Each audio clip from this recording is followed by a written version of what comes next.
तो भाई लोग आज हम बात करने वाले हैं लुकिसम के चैप्टर नंबर 452 के बारे में। और आप चाहो तो मेरे चैनल को भी सब्सक्राइब कर सकते हो अगर आपको एनिमेज और मानवास की एक्सप्लेनेशन देखना अच्छा लगता है। और आज की वीडियो की शुरुआत में हम देखते हैं जो अलेक्जेंडर होंग होता है डैनियल लोगों को कहता है, तो बताओ तुम सबका यहाँ पे आने का क्या मकसद है। जैक कहता है मैं जोहान शियांग को बचाना चाहता हूँ। वास्को कहता है मैं यहाँ पे एली जैंग के लिए आया हूँ। विंजिन कहता है मैं तेजिन चियोन के लिए यहाँ पे आया हूँ। हडसन कहता है मुझे एली जैंग को ढूंढना है। डैनियल कहता है और मैं यहाँ पे जिन्यूंग पार्क के लिए आया हूँ। इसके बाद डैनियल अलेक्जेंडर को कहता है तो तुम्हारी पीठ में जो मैप है अगर हम इसके हिसाब से चलेंगे तो हम सब के सब अपना मकसद पूरा कर सकते हैं, है ना। अलेक्जेंडर नर्वस होके कहता है वेल मुझे माफ कर दो। जैक कहता है क्या माफ कर दें, लेकिन किस चीज के लिए। अलेक्जेंडर कहता है वो तुम लोग जो करना चाहते हो मेरा मैप उसमें काम नहीं आएगा। ये जो मेरी पीठ में मैप है वो बस इस जगह का रास्ता दिखाता है, लेकिन मुझे ये नहीं पता कि किस रूम के अंदर कौन है। और जिन्यूंग पार्क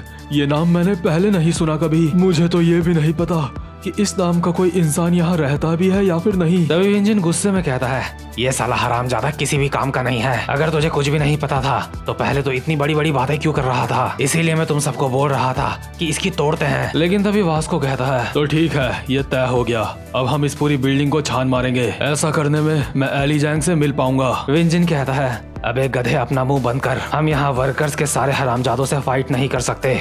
तभी अलेक्जेंडर कहता है मैं किसी को जानता हूँ जो हमारी मदद कर सकता है। डैनियल कहता है क्या कोई ऐसा जो हमारी मदद कर सकता है। विंजिन कहता है इसकी बातों पे यकीन मत करो, यह हरामजादा हमें अपनी बातों में फंसाने की कोशिश कर रहा है। लेकिन तभी अलेक्जेंडर डैनियल के पास आता है और कहता है डैनियल तुम्हें उससे मिलना होगा। यहाँ 4th फ्लोर में एक ऐसा इंसान रहता है जो हमेशा से यहाँ पे है। डैनियल कहता है क्या एक ऐसा इंसान जो हमेशा से यहाँ पे है। अलेक्जेंडर कहता है हाँ वो इंसान इस हॉस्पिटल के बारे में सब कुछ जानता है। आसान शब्दों में वो इस जगह का एक चलता फिरता मैप है। इस जगह के बारे में तुम जो कुछ भी जानना चाहते हो वो सब उसको पता है। तुम्हारे पास यही ऑप्शन है कि तुम्हें उससे मदद मांगनी होगी। जैक अपना चश्मा साफ करते हुए कहता है तो इसका मतलब अब हमें 4th फ्लोर में जाके उस इंसान से मिलना होगा, है ना। अलेक्जेंडर कहता है हाँ वो इंसान तुम्हें यहाँ पे अच्छे से रास्ता बता सकता है। उसको इस जगह के बारे में सब कुछ पता है, लेकिन यहाँ पे चीजें इतनी ज्यादा आसान नहीं होंगी। तभी डैनियल कहता है और तुम ऐसा क्यों बोल रहे हो। अलेक्जेंडर कहता है हमारे पास एक सीमित समय है, हम सब अभी दुश्मन के इलाके में हैं, जहाँ पे तुम लोग बहुत ही सीक्रेटली घुसे हो। जैक कहता है तो तुम्हारा मतलब है कि। अलेक्जेंडर कहता है हाँ बाहर से भी काफी सारे वर्कर्स के बंदे इस जगह पे आ रहे होंगे। वो सारे के सारे यहाँ पे फर्स्ट एफिलिएट की मदद करने के लिए आ रहे हैं। डैनियल कहता है हाँ बिल्कुल सही कहा, अगर हम बिना प्लान के कुछ भी करेंगे और वर्कर्स ने हमें घेर लिया तो हम मुसीबत में पड़ सकते हैं, इसलिए हमें जल्दी से जल्दी ऊपर वाले फ्लोर में जाना चाहिए। हडसन कहता है ऐसा करने का एक आसान रास्ता भी है, मैं यहाँ पे रुकता हूँ, तुम लोग ऊपर जाओ। हम सब यहाँ पे अलग अलग रीजंस की वजह से आए हैं और मैं यहाँ पे एली जैंग से फाइट करने के लिए आया हूँ। और क्योंकि यही वो जगह है जहाँ से सारे के सारे वर्कर्स अंदर आएंगे, इसलिए अगर मैं यहाँ पे रुकता हूँ तो मुझे लगता है कि मैं एली जैंग से मिल सकता हूँ। एली जैंग भी यहाँ पे फर्स्ट एफिलिएट की मदद करने के लिए आएगा, लेकिन उसका सामना होगा मुझसे। हमें इस बात में बिल्कुल भी बहस करने की जरूरत नहीं है, तुम सबके सब अगले फ्लोर में चले जाओ, मैं यहीं पे रुकूंगा। डैनियल कहता है ठीक है हडसन, गुड लक। और डैनियल लोग हडसन के बिना यहाँ से चले जाते हैं ऊपर के फ्लोर में। डैनियल लोगों के जाते जाते हडसन डैनियल लोगों को कहता है मैं तुम सबके लिए इस जगह की रक्षा करूंगा। इसके बाद जैसे ही डैनियल लोग यहाँ से चले जाते हैं तभी बाहर से काफी सारे वर्कर्स के बंदे यहाँ पे आते हैं और हडसन को देख के कहते हैं वो देखो वो है एंशन का हडसन आहान, ये यहाँ पे इस जगह की रक्षा कर रहा है। पहले हम सब इसको मारेंगे, इसके बाद अगले फ्लोर में जाएंगे। हडसन इन लोगों को देख के अपने मन में कहता है एली जैंग आखिर तू कब आएगा। हडसन इन बंदों को कहता है क्या तुम अगले फ्लोर में जाओगे मेरे यहाँ पे रहते हुए, लेकिन मैं ऐसा होने नहीं दूंगा।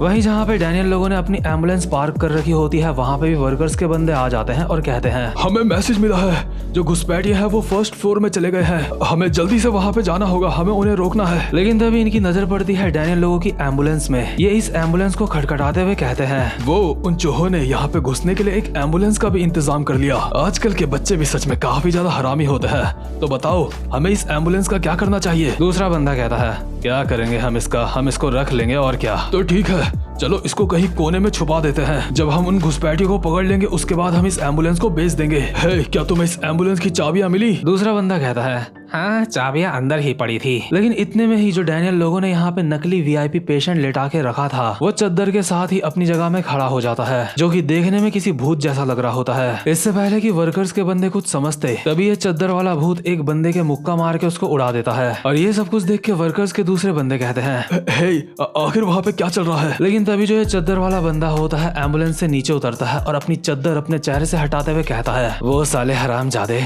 उन्होंने कहा था हम साथ में मिलके काम करेंगे, लेकिन उसके बावजूद भी वो मुझे बिना उठाए यहाँ से निकल लिए। वर्कर्स के बंदे इसको देख के कहते हैं, एक मिनट, आखिर तुम यहाँ पे अंदर कैसे आए? ये चद्दर वाला बंदा कहता है, तो ठीक है, जो काम मैं यहाँ पे करने आया था अब मुझे वो करना चाहिए। लेकिन अभी भी हमें इस चद्दर वाले बंदे की शक्ल नहीं दिखाई जाती। और वहीं दूसरी तरफ जो डैनियल लोग होते हैं वो फर्स्ट फ्लोर में पहुंच चुके होते हैं और डैनियल अलेक्जेंडर की पीठ में मार्कर से निशान बनाते हुए कहता है, हम फर्स्ट फ्लोर में पहुंच चुके हैं और ये रही हमारी करंट पोजीशन। जब डैनियल अलेक्जेंडर की पीठ में निशान बना रहा होता है तभी अलेक्जेंडर कहता है, मुझे इससे गुदगुदी हो रही है।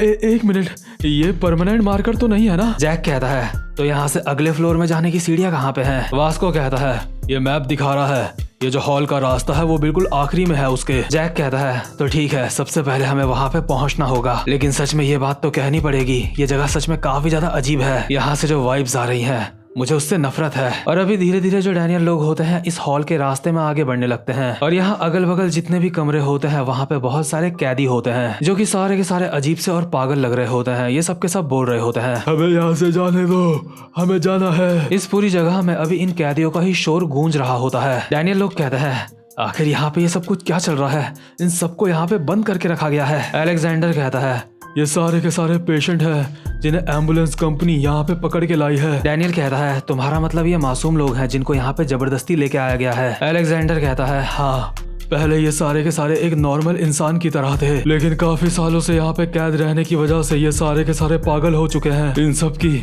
यहाँ पे रहते रहते बहुत ज्यादा बुरी हालत हो चुकी है। डैनियल ये सब कुछ सुन के गुस्से में कहता है, वो हरामजादे वर्कर्स, आखिर वो ऐसा कैसे कर सकते हैं? लेकिन तभी यहाँ पे वर्कर्स के बहुत सारे बंदे आ जाते हैं और कहते हैं, यहाँ घुसपैठिए आ चुके हैं, जल्दी से एग्जीक्यूटिव्स को बुलाओ। जब तक एग्जीक्यूटिव्स यहाँ पे नहीं आ जाते तब तक हमें इनको रोकना पड़ेगा। विंजिन इन सबको देख के कहता है, आखिर अब हम क्या करें, हमारे पास इतना वक्त नहीं है कि हम इनसे फाइट करें। डैनियल कहता है, हमें इन सबको आजाद कर देना चाहिए। यहाँ पे जितने भी कैदी हैं वो यहाँ पे रहना डिजर्व नहीं करते हैं। और यहाँ पे जितने भी कैदी होते हैं डैनियल लोग उनके पिंजरे के दरवाजे बाहर से खोल देते हैं और ये सारे के सारे कैदी बाहर आते ही झपट पड़ते हैं वर्कर्स के बंदों के ऊपर। अभी जो कैदी लोग होते हैं वो वर्कर के बंदों को ही पिंजरों में बंद करने लगते हैं। वर्कर के बंदे बोल रहे होते हैं, मुझे छोड़ दो, मुझे जाने दो। जहाँ वर्कर्स और कैदी आपस में छीना झपटी कर रहे होते हैं तभी डैनियल लोग यहाँ से आगे भाग जाते हैं। डैनियल कहता है, जल्दी करो, हमें नेक्स्ट फ्लोर में जाना है, हम यहाँ पे रुक नहीं सकते। लेकिन तभी हम देखते हैं जो वर्कर्स के बंदे होते हैं इनके साथ यहाँ पे लोगन ली भी होता है और कैदी लोगन ली को भी पकड़ने की कोशिश कर रहे होते हैं। लेकिन लोगन एक कैदी का सर पकड़ता है और जमीन में पटकते हुए कहता है, आखिर ये सब क्या चल रहा है? ये हरामजादे मुझे पकड़ क्यों रहे हैं? क्या ये कोई गे का क्लब है? क्या मैं इन्हें कोई गे दिखता हूँ जो ये मेरे से चिपक रहे हैं? और लोगन अभी एक कैदी के लाते ही लाते बजा रहा होता है। वहीं दूसरी तरफ हम देखते हैं बेसमेंट में वर्कर्स के बंदों को जिनकी हडसन ने मार मार के बुरी हालत कर दी होती है और बचे कुचे बंदे अभी हडसन को देख के घबरा रहे होते हैं और आपस में कहते हैं, शिट, हमें यहाँ से जल्दी से फर्स्ट फ्लोर में जाना होगा। क्या हमारे पास ऐसा कोई इंसान नहीं है जो इसका सामना कर सके? यहाँ पे ये कोई मामूली बच्चा नहीं है, ये बहुत ज्यादा ताकतवर है। हडसन कहता है, तो अगला कौन है? तभी यहाँ पे टीम सेरासिन के बंदे पहुँच जाते हैं। इनमें से एक बंदा हडसन को देख के कहता है, इस बच्चे को देख के मुझे पुराने अच्छे दिनों की याद आ गई। दूसरा बंदा कहता है, हाँ, उस वक्त हम लोग भी किसी चीज से नहीं डरते थे। अगला बंदा कहता है, लेकिन तुम्हें नहीं लगता हम उस समय इससे ज्यादा हैंडसम हुआ करते थे? हडसन इनको कहता है, आखिर तुम लोग कौन हो? ये तीनों बुड्ढे कहते हैं, क्या हम है टीम सेरा। और ये तीनों के तीनों बंदे व्हाइट टाइगर जॉब सेंटर से होते हैं जो कि प्री जनरेशन के टाइम के बुड्ढे हैं। इनमें से एक बुड्ढा कहता है, टॉम ने हमें कहा था ना कि इन बच्चों के सामने हमें काफी ज्यादा सावधानी से रहना है, तो चलो ठीक है, सावधानी से इस फाइट को शुरू करते हैं। और वहीं दूसरी तरफ जो लोगन ली होता है वो डैनियल लोगों को देख के कहता है, अबे सालो हरामजादो, क्या मेरे साथ तुम कोई मजाक कर रहे हो?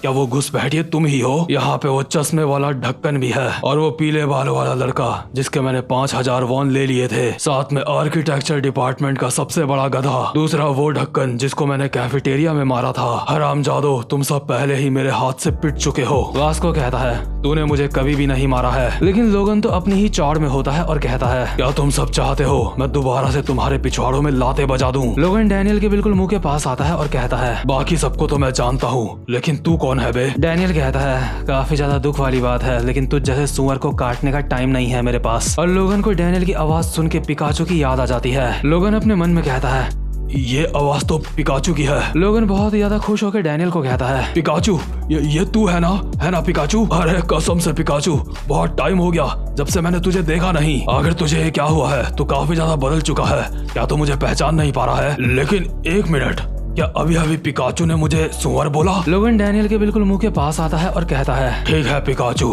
अब तैयार हो जा पीका। लेकिन इतने में ही डैनियल लोगन के एक मुक्का मार के उसको हवा में उड़ा देता है। लोगन के मुक्का काफी ज्यादा खतरनाक पड़ा होता है और वो हवा में उड़ते उड़ते अपने मन में कहता है क्या मुझे इससे दर्द हुआ? पिकाचू ने मुझे मारा और मुझे दर्द हुआ। इसके बाद लोगन गुस्से में एक मुक्का मारता है डैनियल के, लेकिन इतने में ही जैक लोगन की कमर में एक मुक्का मार के उसकी चीखें निकाल देता है। जैक कहता है आखिर ये सब कुछ क्या है लोगन ली?